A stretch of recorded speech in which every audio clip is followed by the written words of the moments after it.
부분으로 가면 갈수록 그분의 주변에는 엄청난 센세이션이 불러일으켜졌습니다. 누구도 경험해 보지 않는 최초의 죽음에서 부활이라고 하는 위대한 역사를 통해서 잠자는 자들의 첫 열매가 되셨기 때문입니다.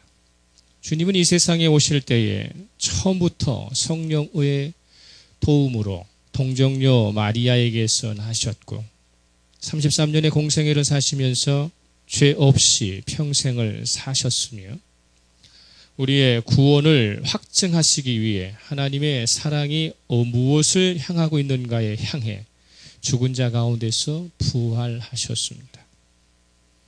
예수님이 동정녀 마리아를 통한 탄생이 사실이라고 믿는 사람은 예수님께서 부활하셨다는 것 또한 못 믿을 이유가 없는 것입니다. 예수께서 부활하셨다는 것을 믿는 사람은 주님의 탄생과 그분의 공생애 동안 일으키신 기적들이 우리를 위한 것이라는 것을 받아들이지 못할 이유가 없다는 것입니다. 어떤 신학자는 부활은 성경에서 빼놓을 수 없는 가장 중요한 부분이라고 말합니다. 그렇지만 예수님과 가장 가까이 했던 제자들 가운데서 예수께서 죽은 자 가운데서 다시 살아나리라고 기대했던 사람은 하나도 없을 정도로 주님의 부활은 획기적일 뿐만 아니라 놀랍고 그리고 우리에게 엄청난 두려움을 가져다 준다는 것입니다. 십자가의 고난으로 죽지만 사흘 후에 다시 살아날 것이라고 하는 것을 매번 예고해 주었고 분명히 제자들의 귀에 들렸지만 불행하게도 그 사실이 현실에서 성취될 것이라고 기대했던 사람들, 확신했던 사람들은 하나도 없었던 것처럼 지금도 주님의 부활, 모든 교회가 주님의 부활을 기념하고 기억하고 축하하고 있지만 진심으로 주님의 부활과 자신의 부활을 연계해서 그것을 확신하고 있는 사람들은 소수에 불과하다는 것입니다. 그럼에도 분명한 사실은 예수님께서 죽은 자 가운데서 다시 육체의 몸으로 사흘 만에 영광스럽게 당신이 예고한 사람들을 일일이 찾아가셔서 그의 곁으로 돌아가셨고 그리고 그들과 함께 새로운 만남을 진행해 가시고 있다는 것입니다. 오늘 본문은 이 사실을 매우 확실하게 증언하고 있는데 요한복음 20장에 기록된 예수님과 예수님의 부활과 관련된 만남은 강조되는 관점이 서로 다르지만 시점과 관점이 조금 다르기는 하지만 마태복음 28장에서 마가복음 16장에서 누가복음 24장에서 설명을 하고 있고 부활의 현장에 직접적으로 참여하지는 못했지만 성령의 은혜로 부활하신 예수 그리스도를 만난 사도 바울 같은 경우에는 고린도전서 15장에서 보지 못한 사람들에 대하여 상세하게 기록해 주고 있습니다. 요한복음 20장은 예수님 부활 사건에 대해 시간과 장소를 크게 두 부분으로 나누어서 객관적인 태도를 지향하는 가운데 속에 담대하게 그것을 기술하려고 애쓰고 있다는 것을 알게 됩니다. 첫 단락 부분은 1절서부터 18절 부분으로 안식 후 첫날 일찍이 아직 어두울 때라고 하는 것을 이야기하면서 예수님 무덤을 중심으로 전개되고 있습니다. 등장인물은 막달라 마리아와 시몬 베드로 그리고 사도 요한인데 막달라 마리아는 예수님을 장사 지낸 무덤에 새벽에 도착해서 시신이 없어진 것을 확인하게 되고 황망한 가운데 두 제자에게 그 사실을 공지합니다. 소식을 접한 제자들이 빈 무덤을 확인하고도 제자로서 예수에 대한 스승에 대한 아무런 조치도 후속 조치 없이 그냥 집으로 돌아가 버리고 맙니다. 막달라 마리아가 너무도 황망해서 무덤 주위를 서성이면서 어찌할 바 모르고 울고 있을 때에 두 천사가 나타나 막달라 마리아를 위로하고 부활하신 예수님을 처음 대면하는 영광을 막달라 마리아가 받게 되고 그 사실을 제자들에게 증언하는, 그래서 18절에 가면 막달라 마리아가 가서 제자들에게 내가 주를 보았다 하고 또 주께서 자기에게 이렇게 말씀하셨다고 하는 것을 증언하는 것으로 일단락이 나오고 있습니다. 두 번째 단락은 19절에서 29절입니다. 두 번째 단락의 시작은 안식 후 첫날 저녁 때라고 이렇게 시작이 됩니다. 안식 후 첫날 저녁 때. 제자들이 모여있는 공간에서 일어난 사건을 보도하고 있는데 시간의 간격을 두고 두 번의 만남을 여기에 소개하고 있습니다. 오늘은 이 부분에서 19절에서 29절까지의 말씀을 통해서 은혜를 받고자 하는 것입니다. 첫 번째 만날은 19절에서 23절까지의 내용이죠. 도마를 제외한 다른 제자들이 한 곳에 모여 있을 때에 부활하신 예수님이 그들을 찾아오신 장면을 보도하고 있고, 그 다음에 만남은 24절에서 29절로 처음 만남으로부터 8일이 지난 후 도마를 포함한 모든 제자가 다시 모였을 때에 부활하신 예수님께서 그들을 찾아오셔서 특별히 도마에게 당신의 부활은 사실이라고 하는 것을 증명해 주시면서 도마로 하여금 신앙 고백해야 하는 내용입니다. 28절에 도마가 대답하여 이르되 나는 나의 주님이시요 나의 하나님이시니이다. 이 8일이라고 하는 날은 매우 중요해요. 교회가 처음 시작한 날이기 때문에 그렇습니다. 부활하신 후 처음 시작된 날이 8일입니다. 교회가 처음 시작되었을 때에 그 모인 공동체는 나의 주님이시요 나의 하나님이심이라는 것을 고백하면서 시작됐다는 것이죠. 다시 돌아가서 첫 번째 만남을 살펴보게 되면 죽음을 이기시고 부활하신 예수님께서는 제자들이 한 곳에 모여 있을 때 찾아오셨어요. 근데 거기에 무슨 이유인지 도마는 없었어요. 시간은 막달라 마리아가 무덤을 찾아온 안식 후 첫날 일찍이 아직 어두울 때라고 하는 새벽 6시로부터 최소한 12시간 이상이 경과되어 있는 19절에 안식 후 첫날 저녁 때. 그러니까 마리아가 예수님의 부활을 눈으로 목격하고 12시간 이상이 경과된 상황 속에서 제자들이 한 곳에 모여 있게 되었다는 것입니다. 많은 학자들은 그곳이 아마 주님과 최후의 만찬을 치루었던 다락방이었을 것이라고 보고 있습니다. 제자들은 그날 아침에 주님께서 부활하셨다는 소식을 막달라 마리아로부터 들었어요. 또 베드로와 요한은 심지어 비어있는 빈 무덤을 확인했습니다. 12시간이 경과되고 있는 상황 가운데 속에 이들은 예수님의 부활에 대해 매우 혼란스러워하고 있고 당황하고 있습니다. 그래서 제자들은 평소에 그 다락방에 모일 때에 어떻게 했는지 모르지만 다락방의 문을 굳게 닫아놨습니다. 그냥 닫아놓은 것이 아니라 외부에서 쉽게 열 수 없었도록 특별한 조치를 취해놓고 두려워 떨고 있다는 것입니다. 주님을 잃은 상실감이 있었겠지요. 그렇지만 자신들도 주님처럼 체포되어 죽을까 봐 염려되는 두려움이 겹치면서 주님의 부활의 진리를 냉철하게 생각하고 그분이 부활하셨다는 것을 품는 것보다는 예수님으로 말미암아 자신들의 신변에 위협이 다가왔다고 하는 현실적인 두려움 때문에 예수님의 부활은 저 멀리 내놓고 현실적으로 자신들의 두려움만을 어떻게 해소할까 전전긍긍하고 있는 아무런 대책도 없고 무기력한 모임을 지금 행하고 있다고 하는 것입니다.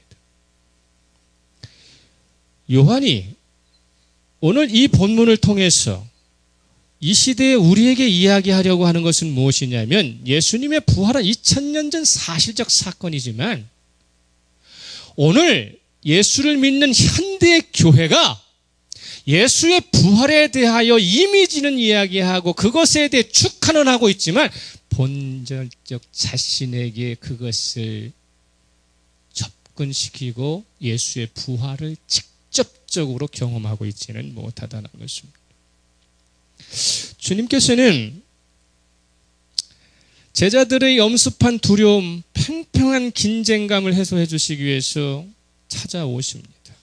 그래서 그 긴장감이 팽팽하고 두려움이 엄습해 있어서 무기력하기 거짓 짝이 없는 그들에게 오셔서 일갈하시는 말씀이 뭐냐면 너희에게 평강이 있을지어다 라는 말씀입니다. 가운데 섰습니다. 제자들을 가운데 섰습니다. 일일이 돌아보시면서 너희에게 평강이 있을지어다 이렇게 말합니다. 죽었다는 분이 물리적인 장애물을 제한이나 방해를 전혀 받지 않고 죽은 사람이 육체를 자유자재로 움직이면서 당당한 모습으로 기쁜 마음을 가지고서 평강의 인사를 전했을 때에 제자들의 태도는 그것이 더 무서웠어요. 부활하신 주님이 당당하게 자기들 앞에 나섰는데 그것이 기쁘기보다는 그게 더 두려웠어요. 그래서 누가복음 24장 37절로 가게 되면 누가복음 24장 37절에는 그들이 놀라고 무서워하며 그 보는 것을 영으로 생각하는지라 아주 점잖게 표현했지만 이 영은 귀신이에요. 이 귀신이 왔구나. 우리들이 현장에 부활하신 예수님이 승리의 모습으로 오신 것이 아니라 죽은 시신의 귀신이 벌써 쫓아왔구나 라고 하는 두려움이 엄습해져 버리는 것입니다. 그래서 제자들은 모두가 주님을 정상적인 상태로 생각하지 못하고 귀신 취급을 할 정도로 정신적 공황 상태에서 놀란 가슴이 더 놀라고 말았다고 하는 사실입니다. 이 현장에 부활하신 예수님 오시면 저와 여러분 중에 기절하지 않고 할렐루야 마라나타 하고 그분 앞에 가서 그분에게 안길 수 있는 사람들이 몇 명인가를 한번 생각해 봐야 돼요. 다락방에 모여있는 제자들의 심리 상태를 우리가 한번 보시면 깊이 생각해야 돼요. 주님께서는 특별히 부활하신 몸을 입고 오셨지만은 그분의 일갈은 특별한 말씀을 하시는 것이 아니라 평소에 했던 샬롬이에요. 너희에게 샬롬이 있을지어다. 일상적인 인사를 나누고 있습니다. 그런데 제자들의 반응이 시원치 않아요. 그래서 곧바로 취하신 행동이 십자가에서 못 박이신 손과 그리고 옆구리를 보여주시는 것입니다. 이게 제자와 스승의 사이예요. 신뢰관계예요. 스승이 말을 못 믿는 거예요. 놀래버리는 거예요. 그러니까 스승이 정말로 부활하셨다는 것을 증명하기 위해서 손가락을 보여주고 이 상처를 보여주는 거예요. 이게 얼마나 슬픈 현장입니까? 믿음이 상실되어 버렸어요. 우리가 부활주의라고 하고 이 부활이라는 사실을 기억할 때 개인적으로 이것을 받아들일 때에 3년 반 넘게 기적을 보면서 동고동락했던 그분이 하늘에서 오셨던 메시아라고 하는 사실을 확실히 확고하게 믿고 따랐지만 정작 죽어버리고 나니까 그분이 살아오셔서 평안을 요구하고 평화로 인사하는데 그걸 받아들일 수 없어요. 그러니까 주님께서 곧바로 무엇을 보여줍니까? 야, 내가 진짜 고난당한 상처 봐 하고 이 상처 부위를 보내주시는 것입니다. 슬픈 일이죠. 다락방에 모여있는 사람들은 그렇기 때문에 겟세마네로부터 주님의 음성을 들을 오전에 부활의 주님이 자신들을 찾아오기 전에 다락방 문 굳게 닫고 무슨 생각을 하고 있었는가를 우리가 한번 상상력을 동원해 봐야 돼요. 겟세마네의 마지막 최후의 기도로부터 지금 하루 이틀 사흘이 지나고 있는 가운데 속에서 그런 가운데서 제자들이 왔습니다. 그 상황들을 곰곰이 생각해 보니까 하루 이틀 상간에 그들의 행한 일로 말미암아 죄책감으로 괴로워하고 있어요. 그러면서도 죄책감과 가책이 들면서도 또 한편으로는 내가 어떻게 될까 하는 신변 안전에 대한 문제를 가지고서 곰곰하게 지금 두려워하고 있다는 것입니다.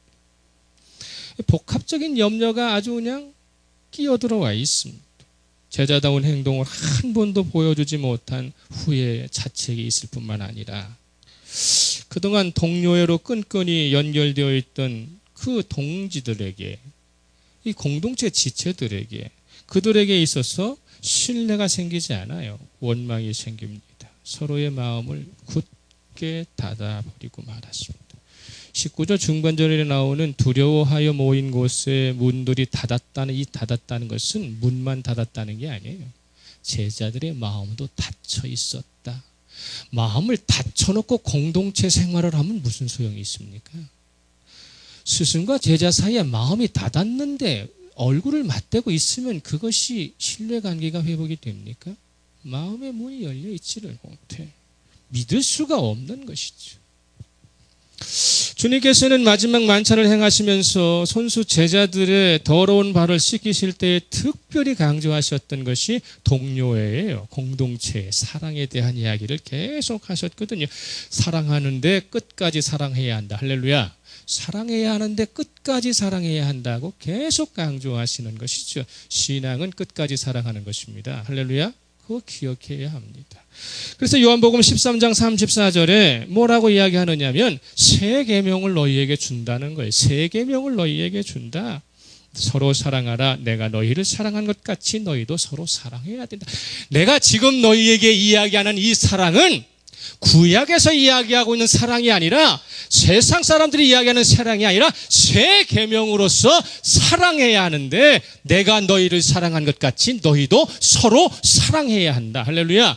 이렇게 말씀하셨어요. 그런데 그게 기억될 리가 없어요. 지금 죽음이라고 하는 신변에 문제가 생기고 나니까 자기 인생이 앞이 가로막혀버리니까 지금까지 함께 왔던 동료들이 원망스러운 거예요. 왜 나를 끌어들였어? 안드레는, 필립은, 베드로는 왜 너희들은 나를 끌어들였어? 이렇게 이야기하는 거잖아요. 응? 왜 나 끼어들어갖고 여기에 만들어 놓는 거야? 이렇게 이야기하면서 마음을 굳게 닫고 말았습니다. 제자들은 엄청난 사건의 충격으로 인해 서로가 서로를 챙기고 위로하기보다는 4분 5열 찢어지고 있는 것입니다. 외부적인 다락방 문만 굳게 닫은 것이 아니라 내부적으로 서로의 마음을 닫아버리고 나니까 원망이 생기는 것입니다. 십자가 앞에서 무력했을 뿐만 아니라 자신들의 행동들이 가책이 너무도 크다 보니까 주님은 한 번 더 평강을 이야기하시는 거예요. 그래서 다시 한번 평강을 이야기하죠. 21절에 예수께서 또 이르시되 너희에게 평강이 있으리라. 이 여기서 얘기하는 것은 얘들아 제발 안심해. 얘들아 제발 걱정하지 마. 이제 너희들은 모든 염려와 두려움에서 안심해도 된단다 라고 말하시면서 실제적으로 성령을 보내시는 것이죠.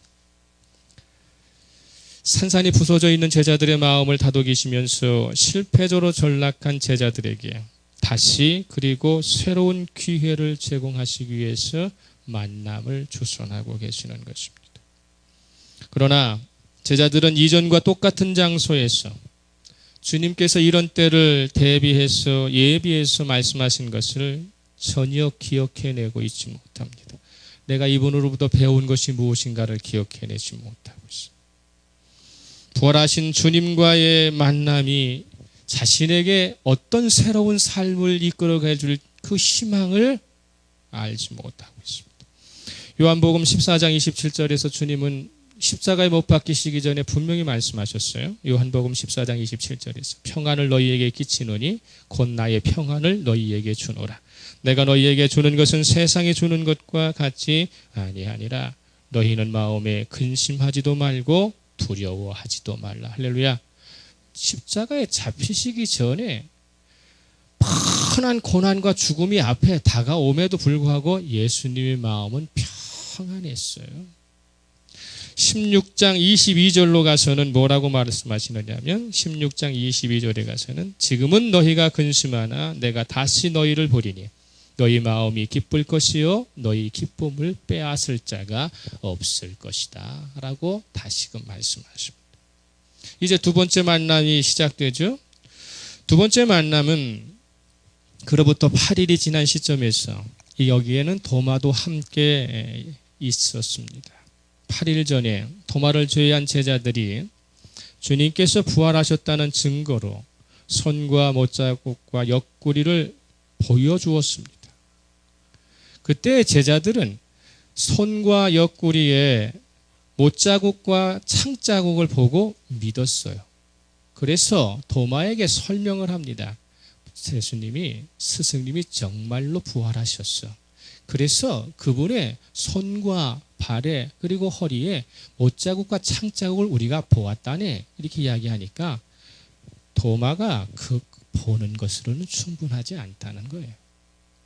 보여지는 것 갖고는 충분하지 않다는 것입니다. 자신의 오감을 동원해서 느낄 필요가 있다는 것이, 느낄 필요가 있다는 것이. 25절을 다시 한번 보세요. 25절 매우 중요한 구절입니다. 다른 제자들이 그에게 이르되 우리가 주를 보았노라 하니 도마가 이르되 내가 그의 손의 못자국을 보며 내 손가락을 그 못자국에 넣으며 내 손을 그 옆구리에 넣어보지 않고는 믿지 아니하겠노라. 너희들이 본 것 가지고서는 내가 믿을 수가 없어. 나는 볼 뿐만 아니라 만져봐야 되겠어. 이렇게 이야기하는 것입니다. 도마에게 있어서 믿음은 보는 것으로는 부족하다는 거예요. 또 다른 과정을 통해 뭔가 스스로 확인할 수 있는 느낌이 있어야 한다는 것입니다. 이것이구나 라고 하는 오감으로서의 증명이 필요하다는 것입니다. 도마의 반응은 다른 제자보다 한 단계 더 검증할 수 있어야 하는 합리적인 경험이 필요함을 피력하고 있습니다. 그러나 그의 믿음의 출발은 언제나 긍정적인 것에서 출발하지 않습니다. 두 가지 일례가 있는데 그 몇 주 전에 베다니의 나사로가 병들어 죽었어요. 그런데 하도 당국자들의 고난이 심박해서 주님께서 잠시 에브라임 산지로 이렇게 피하십니다. 그런데 그때에 나사로가 죽을 병에 걸렸다고 사람을 통해서 와서 도와달라고 이야기를 합니다. 근데 그 거리는 나홀 거리예요.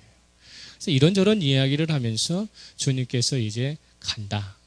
그 나사로를 깨우러 간다. 이렇게 이야기하니까 뭐 잠자는 거 깨우러 가면 낫겠습니다. 주님께서 그는 죽었다. 이렇게 이야기하죠.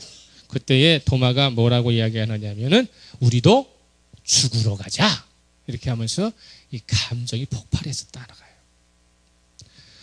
그런 가운데 속에서 마지막 최후의 만찬 시간에 주님께서 이 세상을 이제 떠나시고 제자들이 남겨놓는 상 속에 보혜사 성령을 보내시겠다라고 하는 내 대신 보혜사, 또 다른 보혜사, 너희들을 보호하고 이끌 또 다른 지도자를 보내주시겠다고 말씀을 하면서 그런 가운데 속에 제자들과 이런저런 이야기를 하는 가운데 속에서 뭐라면 너희들이 내가 가는 길을 잘 알고 있지 않니?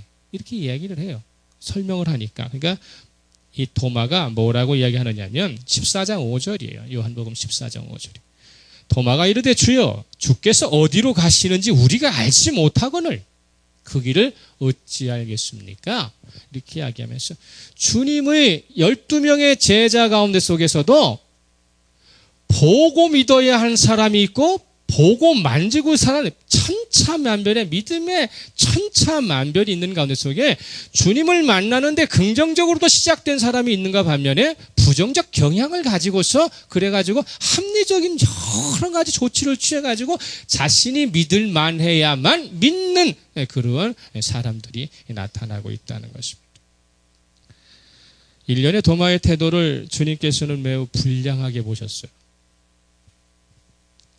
1차적으로 보는 것과 2차적으로 보고 느끼는 것커녕 주님은 도마에게 이야기해. 보는 것, 보고 만지는 것 아니야. 보지 않고 믿는 것이야. 이렇게 이야기해요. 보지 않고 믿는 것이. 보지 않고 믿으려면 뭐만 믿으면 듣기만 하고 믿어야 한다. 이렇게 이야기합니다. 듣기만 하고 믿어야 한다.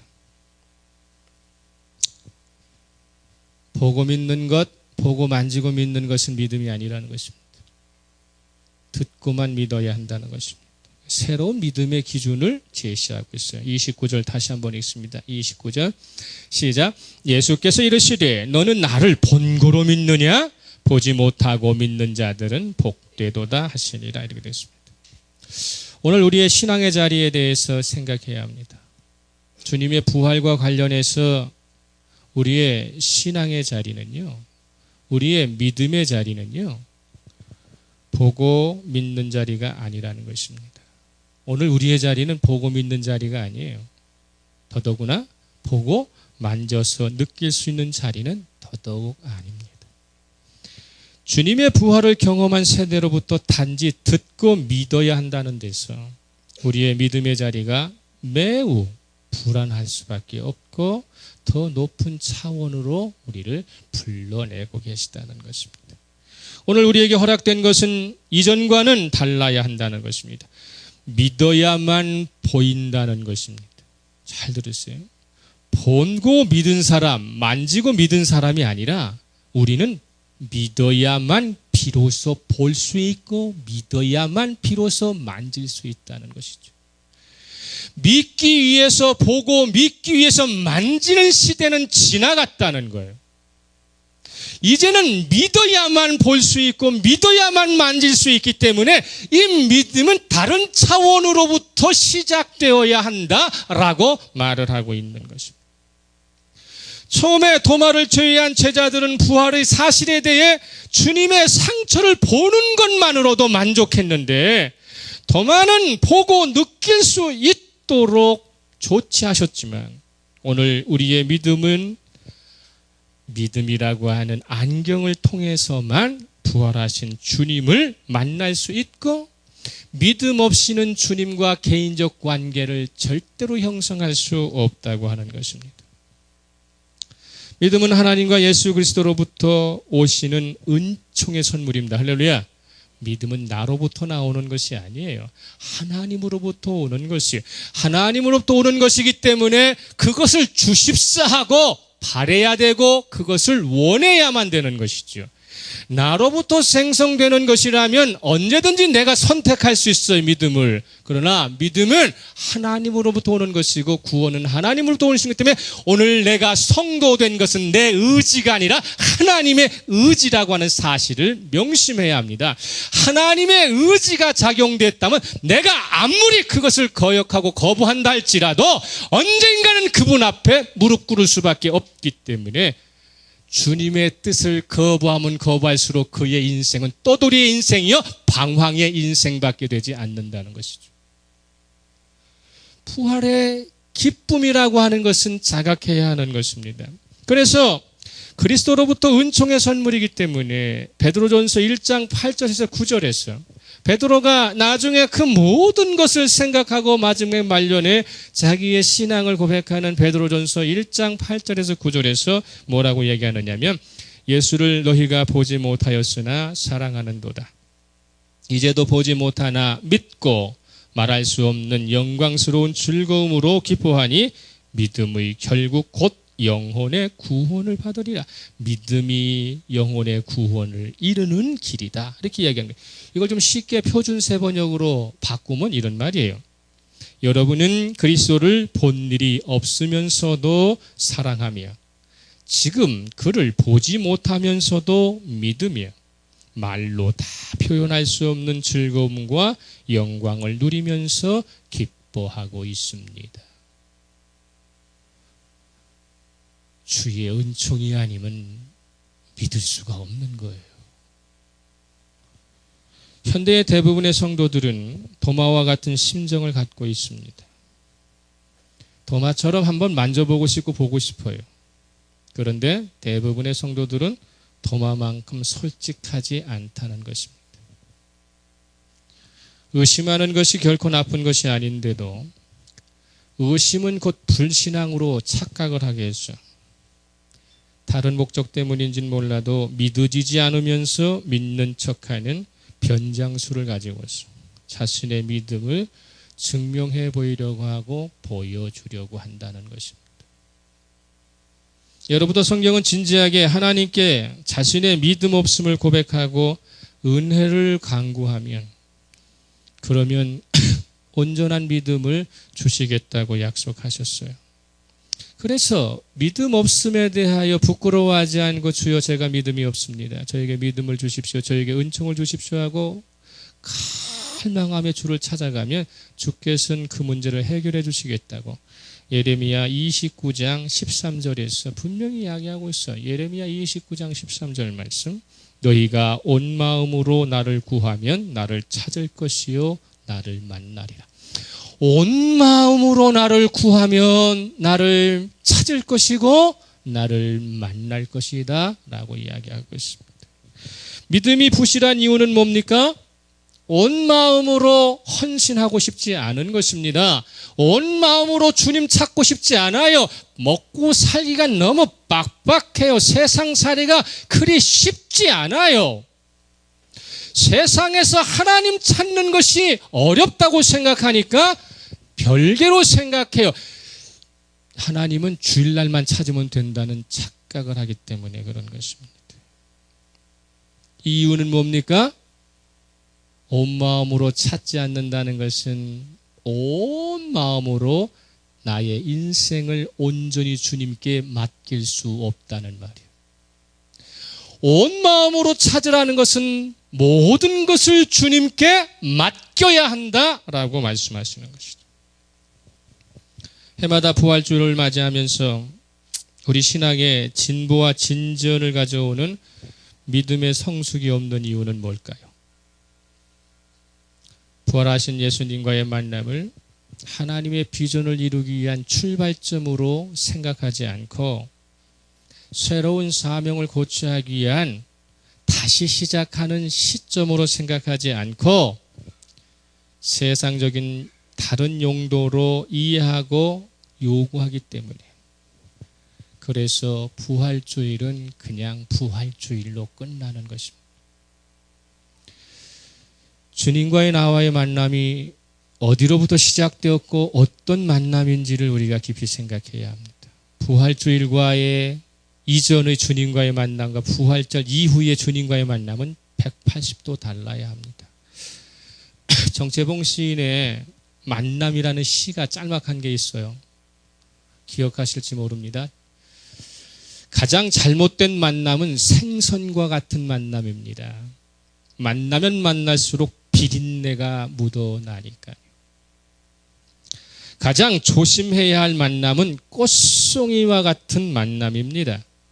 꽃이 필 때는 있을 때는 환호하다가 시들어버리면 버리니까요. 가장 비천한 만남은 건전지와 같은 만남입니다. 힘이 있을 때는 간수하고 힘이 다해버리면 던져버리니까요.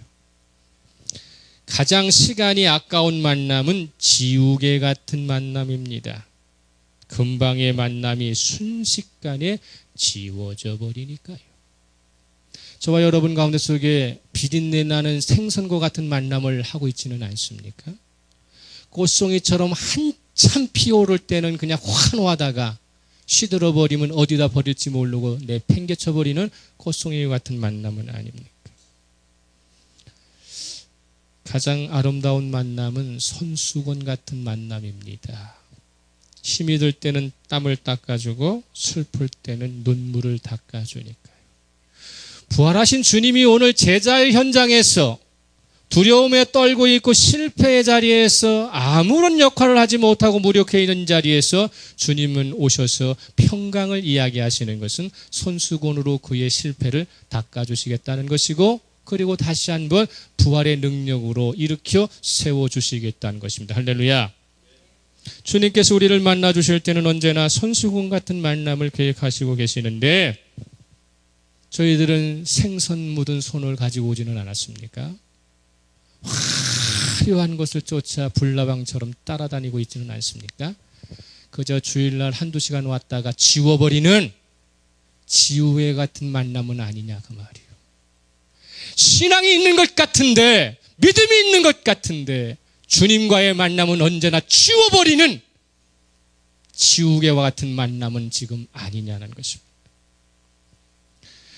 주님과의 손수건 같은 만남을 소망한다면 전제 조건은 충족되어야 합니다. 주님이 내 자신의 모든 것을 알고 계셔야 돼요. 주님이 모르셔서 물으시는 것이 아니라 주님 앞에 내 자신의 모든 것을 내맡겨놓고 그분께 의탁할 수 있어야 합니다. 기꺼이 맡기고 그리고 그분이 후속 조치 취해 주시는 대로 순종할 때에만 그분의 위로를 받을 수 있는 것입니다. 저는 자주 대중목욕탕을 이용하는 편입니다. 일주일에 한 번은 꼭 목욕을 하는데 목욕탕 로비에 가면 이런 문구 붙어 있어요. 귀중품은 카운터에 맡기세요. 맡기지 않은 물품은 분실할 시 책임지지 않겠습니다. 라는 것 들어 있어요. 한마디로 손님이 맡긴 것만큼 주인은 책임을 지겠다는 것입니다. 우리와 주님과의 만남과 관계 설정도 내가 주님의 제자로서 주님의 성도로서 모든 것을 맡길 수 있어야 할 만큼 주님을 절대적으로 신뢰해야 합니다. 우리의 삶의 모든 것을 맡기지 못할 만큼 주님을 신뢰하지 않는다면 그 사람의 신앙은 성립되지 않는 것입니다. 목욕탕 업주가 맡은 것만 책임지겠다는 말은 맡긴 것에 대해서만 책임을 물을 수 있다는 뜻입니다. 우리가 주님께 모든 것을 맡기기 싫어하면서 주님 앞에 모든 것을 믿음으로 행동하기 싫어하면서 시시때때마다 일어나는 모든 것을 책임져 달라고 하는 것은 문제가 있는 것입니다. 부활하신 주님은 제자들의 믿음 없음과 잘못할 수밖에 없는 처지를 이미 다 알고 계십니다. 그렇기 때문에 나무라시거나 호통하시기보다는 평강의 안부를 건네시면서 다시 그리고 새로운 만남을 시작하자고 제안을 하시는 것입니다. 그런 가운데 속에서 우리에게 보혜사 성령님을 보내시는 이유가 그거 아니에요? 주님 가셔도 책임져 주시기 위해서 보내주시는 것 아니에요? 그래서 요한복음 14장 26절에 보게 되면 요한복음 14장 26절에 보혜사 곧 아버지께서 내 이름으로 보내실 성령 그가 너희에게 모든 것을 가르치고 내가 너희에게 말한 모든 것을 생각나게 하리라 말씀하시는 것이죠. 자, 잠에서 깨어납시다. 요한복음을 끝까지 읽다 보면은 제자들은 부활한 주님을 어떻게 만나고 있느냐를 다시 이야기하고 있어요. 부활의 주님을 제자들이 다시 만났지만 그들은 자신들이 새로운 길을 가고 새로운 사명자의 삶을 살기로 결심하는 것이 아니라 현실에 매여 과거로 회귀하는 퇴행을 보여주고 있다는 것입니다. 부활하신 주님을 만났고 그에게 새로운 사명을 부여받았지만 현실이라고 하는 것이 녹록지 않아요. 그래서 과거로 퇴행해버리죠. 2번 이상 부활하신 주님과 만남을 통해 새로운 사명을 접수하고도 고향으로 돌아가 이전의 직업인 어부로 복귀하는 것입니다. 십자가 사건이 일어나기 전에도 예수님을 혼자 놔두더니 부활하신 주님을 만난 제자들은 또다시 새로운 사명에 몰두하는 것이 아니라 주님을 또다시 혼자 내팽겨쳐 두는 것이죠. 요한복음 16장 32절에 이렇게 말씀하고 있어요. 보라 너희가 다 각각 제 곳으로 흩어지고 나를 혼자 둘 때가 오나니 벌써 왔도다. 그러나 내가 혼자 있는 것이 아니라 아버지께서 나와 함께 계시느니라 이렇게 말씀하고 있거든요. 우리가 깊이 깨달아야 할 것은요. 이 세상에 우리의 생사 또는 화복을 주관하시는 하나님은 우리를 도우실 하나님은 주님이 계신 곳에만 계십니다. 할렐루야. 기억해야 돼요. 내가 있는 곳에 그분이 오시는 것이 아니라 주님이 계신 곳에 그분이 오셔요. 내가 그분의 하나님의 은혜를 입으려면 주님이 계신 곳에 내가 있어야 하는 것입니다. 지금까지는 주님께서 제자들을 찾아가 주셨고 제자들을 만나 주셨지만 지금 우리는 주님이 계신 그곳으로 우리가 가야만 되는 것입니다. 주님이 계신 곳에 우리가 있어야 실패할지라도 다시 일어날 수 있고 새로운 삶을 계획할 수 있는 기회도 얻을 수 있는 것입니다. 십자가 사건과 부활의 충격은 제자들의 정신세계에 엄청난 영향을 끼친 것은 사실이에요.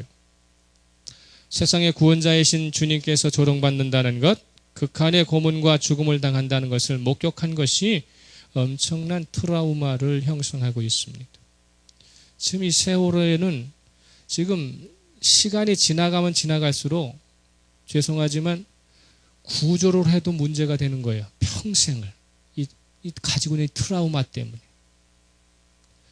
지금 애통하고 애통해야 되는 것은 이 구조를 했느냐 안 했느냐, 살아난 사람이 몇 사람이냐가 중요한 것이 아니라 구조의 기간이 딜레이될수록 살아있는 이 실종자들의 유족들의 평생의 트라우마가 생겨가지고 그들의 인생을 책임져 줄 수 없다는 사실이에요. 국가는 그걸 지금 간과하고 있어요.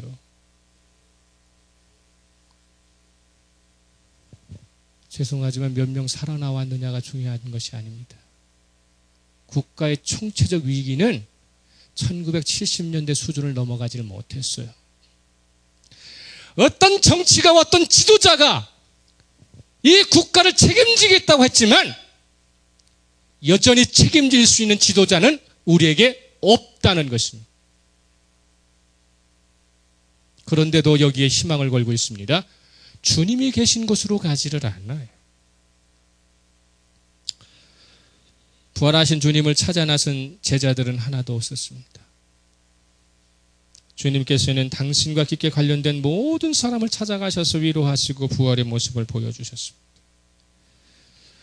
제자들은 주님을 처음 만날 때에도 고기를 잡는 데 실패했던 것처럼 부활하신 주님께서 그들을 찾아갔을 때에도 그들은 여전히 고기 잡는 데 실패하고 말았다는 사실을 기억해야 돼요. 주님이 계시지 않는 그곳에는 인생의 실패밖에 없어요. 그런데 주님께서는 실패한 자리마다 찾아가셔서 다시금 새롭게 그 일을 하라고 말씀하시는 것이죠. 요한복음 21장 5절에서 6절을 보게 되면 예수께서 이르시되 얘들아 너희에게 고기가 있느냐? 대답하되 없나이다. 이르시되 그물을 배 오른편에 던지라 그리하면 잡으리라 하시니 이에 던졌더니 물고기가 많아 그물을 둘 수 없었더라는 것입니다. 예수님 만나기 전에 제자들은 깊은 곳에 가서 그물을 던지라고 말씀하셨고 지금은 오른편으로 그물을 던지라고 말씀하고 계십니다. 고기 잡는 전문가도 잡지 못하는 상황에서 고기를 잡게 하시는 분이시고요. 그보다 더 많이 잡게 하실 수 있는 분이 누구인가를 분명히 인지할 수 있어야 합니다. 부활하신 주님만이 우리를 다시 일으키실 수 있으시며 전혀 새로운 존재로 이끌어 가신다고 하는 사실입니다. 제자들이 고기를 많이 잡을 수 있는 것은 거기에 고기가 많이 있었기 때문이 아니라 곁에 계신 부활하신 주님의 음성을 따랐기 때문에 고기를 잡은 것이에요. 이 세상을 행복하게 살 수 있는 세상에 여러 행복한 것들이 있어서 우리가 행복해질 수 있는 것이 아니라 내가 있는 자리에 주님이 계시면 나의 삶의 태도에 따라 행복은 주님께서 만들어 가시는 것입니다. 예수께 모든 것을 맡길 수 있어야 합니다. 하나님의 은혜는 모든 것을 맡아주실 수 있는 주님께서 우리 곁에 계실 때에만 유지되는 것이죠. 성령의 충만은 뭡니까? 내가 성령의 충만을 입으려면요, 말씀을 매일마다 만나야만 성령의 충만을 입을 수 있는 것이죠. 주님께 맡긴 만큼 보장받을 수 있다고 하면 부활하신 주님과의 새로운 만남 없이는 나의 미래도 보장받을 수 없다는 사실이죠. 다시 해라. 그리고 새로운 삶을 살아라. 우리에게 평안으로 말씀하여 주시고 책임져 주실 분은 하나님밖에 없습니다. 아까 우리가 기도의 내용 가운데 속에 우리의 가슴을 치는 이야기가 있죠. 선장을 잘못 만난 배가 어떻게 되었는가? 지도자 잘못 만난 나라가 어떻게 되어가고 있는가? 잘못된 목회자 만나면 어떻게 되는가? 유일하신 지도자이신 예수 그리스도와의 만남을 다시 시작하시고 그분이 내밀어 주시는 새롭게 열어주시는 사명행자의 삶으로 우리가 갈 수 있도록 우리의 인생을 모두 그분께 의탁하고 그분이 계신 그곳에 우리도 있겠습니다 고백하며 부활주의를 맞이한 전후에 우리의 인생의 삶이 주와 동행하는 삶이 되시기를 예수 그리스도 이름으로 축복합니다.